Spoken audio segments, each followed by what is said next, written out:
When you don't have time for all those facts, all those truths, here's just one. When you don't have an hour free and you need to be informed, take a listen to today's Morning Moment, coming up right now. But we're going to make polluters pay and put money in your pockets. There is an imperative to put a price on pollution, and if there are costs associated with for average families, we will more than compensate those families for those costs. Well, how are they going to do that? They talk about this rebate as if you're going to get the money back, and then you're going to get a premium, so you're going to get even more money back. How do they calculate that, though? That was a part that was lost from the conversation. We shall fight on the beaches. We shall fight on the landing ground.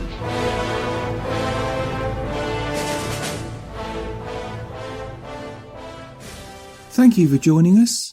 You are listening to A Radio, and this is the Morning Moment. We're on weekdays, 11:45 Eastern. Follow us on Spreaker.com and click on the like button. This piece is from the Toronto Sun newspaper, a paper not known very much for its loyalty to, shall we say, any conservative philosophy. Here's just part of that piece entitled, "Canada May Soon See Screw the West 2.0. It goes like this. Like father, like son, as Prime Minister Justin Trudeau is reportedly readying the throne speech that will propose to remake Canada in his ultra-progressive super green image, it's instructive to reflect on a speech his father delivered while Prime Minister 40 years ago. On September 8, 1980, then Prime Minister Pierre Trudeau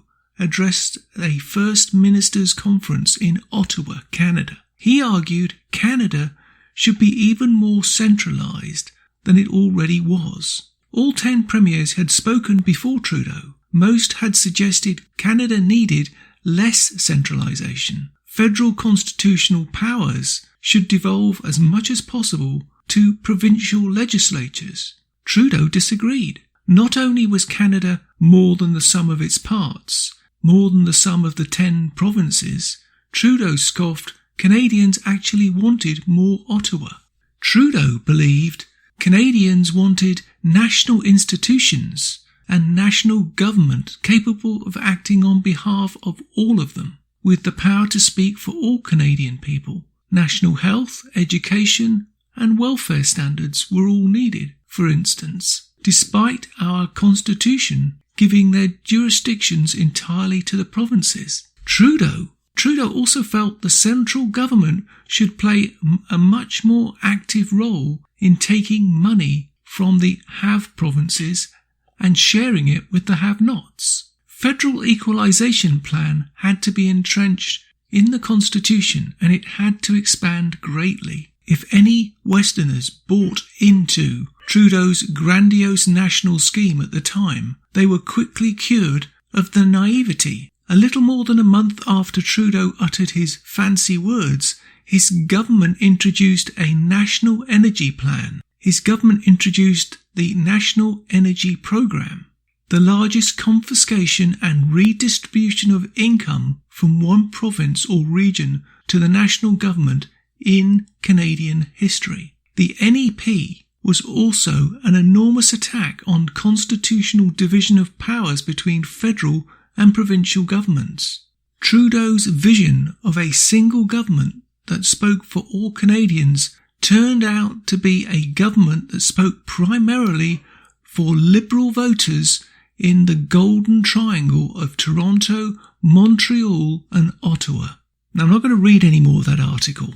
You should go and look at it yourself. But that's not talking about our Trudeau. You know, Trudeau the shrimp, Trudeau the post-national, or even Trudeau the non-binary. It's describing the brush that Canada had with the first Marxist specimen named Trudeau. But unfortunately, the mainstream media, bought off by the current Trudeau and the Federal Liberal Communist Party of Canada, managed to fool, deceive and lie about their objectives. Decades later, because the mainstream media in Canada lied to the Canadian public about their own country's history, how can we ever trust any member of that organisation again. They are just nothing but members of the federal propagandists. But I liken it more to a person who locked away the devil in a dungeon decades ago, and the key got lost, and the name on the dungeon door faded and rusted away, and one day someone decided to open it because they didn't know what was behind the door.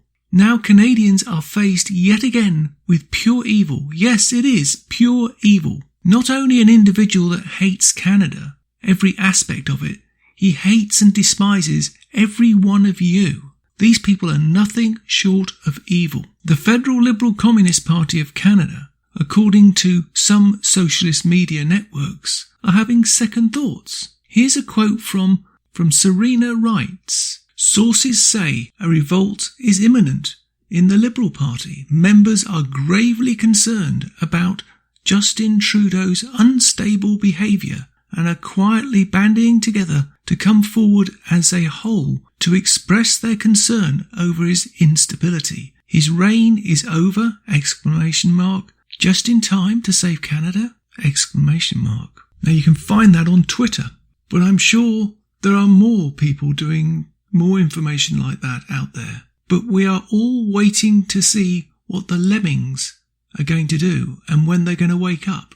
The question is, though, can we wait? And that's my comment. Time's up.